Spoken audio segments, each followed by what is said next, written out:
Welcome to 2020. Glad you're here. So anyway, with all the streaming platforms available today, which one are you gonna choose? Twitch, Mixer, YouTube? Let's talk about that. You were expecting an intro, weren't you? Yeah, I don't have one of those yet. And I don't think I'm ever gonna have one. Well, anyway, if this is your first time here, I am Will Griffin. This channel is dedicated to everything YouTube, live streaming, and all the tech that's surrounding it. So don't forget to hit that subscribe button and click the little bell if you want to see more. Only click the little bell though if you want notifications. The choice is yours and yours alone. Yeah, I miss the Legends of the Hidden Temple. That was a great show. When I was a little kid, I was like, yeah, I want to be on that show. Never happened. And don't forget to stick around until the very end because that's what I'm supposed to say. All right, so in 2020, there's so many streaming platforms you can stream from, and you're probably stuck into deciding which one you're gonna stream on. Or you may be thinking, hey, should I make the switch? Let's go over the pros and cons of all three, or well, the big three, because there are a ton of other ones, but we're gonna be talking about the big three today. First and foremost, let's talk about YouTube. So YouTube obviously is a video uploading platform. It started its gaming channel section back in 2015. Their plan was to try to take down Twitch. They saw how much traction Twitch was getting. Naturally, they want to take their own little slice of the pie. Unfortunately, back in September of 2018, they started phasing out the gaming app on YouTube. They thought it was too confusing. I mean, I can understand how you could see that it was too confusing.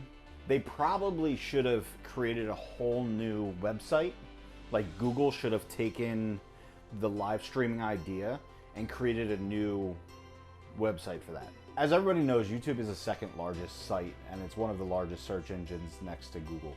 Obviously, everybody knows YouTube is owned by Google, so you have that large presence, you have the technology behind it. You also have the search bar, so your videos can be found. You know, there's a discoverability behind it. So if you want to go live on YouTube, you can create videos that people can search for. You know, they're gonna recommend your videos to people, so on and so forth. So in that aspect, that's phenomenal. They have the search and the discoverability. The nice thing is you'll be able to grow an audience on one platform. You know, I created this channel to grow on Twitch. All right, so YouTube does have its cons. It does have a few, nothing crazy. And this is just my experience. I feel like YouTube, you need a stronger bandwidth to stream at a higher quality. So if you want to stream at 1080p, you need a stronger upload speed. Like my 5 megabits per second is not cutting it with YouTube. And another thing, to be monetized and take donations on YouTube, you need to have 4,000 watch hours and 1,000 subscribers. Now, if you're a new streamer, that's gonna be very tough to get to. That's tough to get to even for a new YouTuber, finding those 1,000 subscribers and 4,000 watch hours. But YouTube is a long game, not a short game. That's my thoughts on YouTube. I feel as if you are a smaller streamer, YouTube might be a good idea, might be a bad idea. It depends on what you're streaming. Ultimately, the choice is gonna be yours, and that's why I stream on Twitch. I do have a new schedule. I'm gonna be streaming every Sunday night and every Wednesday night. So come stop by the stream, check it out. The Grumpy Ogre link is always down in the description. Did I just say down? Oh, sometimes I can't speak. Okay, so now let's take a look at the platform that started it all, Twitch. Or back in the day, it was Justin TV. Now, unlike YouTube, it really doesn't have a video upload feature. Now, granted, you can still have I know that they introduced the channel trailer. They also introduced a couple other things where you can have videos and stuff like that, but it's not the same. There's not the same discoverability there. But let's take a deeper look into the pros and cons. First off, it's one of the most recognized names in streaming. So when somebody says, oh, you're live streaming, you must be on Twitch. Everybody thinks Twitch right away. And it's the market shareholder when it comes to the amount of streamers. There's more streamers on Twitch than there are YouTube or Mixer. It has a very, very easy to use dashboard, and the monetization end, all you need is 50 followers. You need to be streaming for 7 days. You need 3 concurrent viewers, which is a lot easier to get than 1,000 subscribers and 4,000 watch hours. Now, the 7 days, you really don't have to worry about, the 7 days. Unless you're super famous, you're gonna be streaming for at least 7 days before, you hit that threshold. Unless you're already famous on another platform like Instagram, Twitter, TikTok. I always, every time I say TikTok, I have to think about it. Did I really just say that? Now, the nice thing is with the monetization on Twitch, you get paid on ads. You also get the ability to get paid for subscriptions, and you'll also be able to receive bits, which is nice. Every bit equals 1 cent US. Now, Twitch also has the biggest con, I think, of any streaming platform. It's got the best of the best, but also the worst of the worst. It's got no discoverability. Zero discoverability. It's very unfortunate. That's the biggest downfall. The biggest downfall. So if you're thinking of starting, do yourself a favor. Don't worry about the gear. Don't worry about any of that on Twitch, because you're going to be towards the bottom. Unless you have built your audience on another platform, you're going to be towards the bottom of the list. Now, unless they make changes to this, there's still going to be no discoverability. I know Harris Heller had this awesome app idea for them to have a discoverability tab and like a featured tab. They really should have that, but they don't at this point in time. So you really have to take the jump and grow on another platform. Now let's talk about the new kid on the block, Mixer. So Mixer is very new to the whole streaming game. They started back in 2016, and not many people know it started as Beam. Now their whole idea was to make sure that the streamer and the audience had almost zero latency. So there was a lot of interaction. They wanted an audience member to send a chat and the streamer to be able to answer the chat just like that. Real quick, no questions asked, there it was. That was their idea and plan. They got bought out by Microsoft, as everybody knows, and Microsoft has been making these big money moves when it comes to streaming.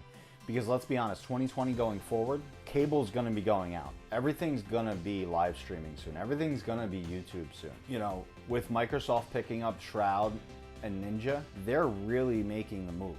So it could be a viable platform. They could be trying to be the next Facebook to MySpace. You know, MySpace started it all, but Facebook took over and MySpace is gone. Like MySpace isn't even thought of anymore. Now, the greatest thing I found with Mixer is you can be monetized pretty much right away. I don't know if I found a glitch in the system. I looked it up. There are rules and regulations on how to get monetized, but I was monetized right away. Granted, I was already an affiliate on Twitch, so that might have had a part in it, but I was monetized right away on Mixer. And there really is virtually no lag. You know, when they started this, they had the right idea. There is virtually no lag between the chat and the streamer. You know, I say something, there's a chat response right away. There's almost no lag, which is great. They also have something that's called the hype zone. Now, if you're playing a battle royale, or you're close to beating, or you're close to winning a match on whatever game you're playing, they have this hype zone, and the hype zone is gonna put you in front, in my experience, a minimum of 60 people.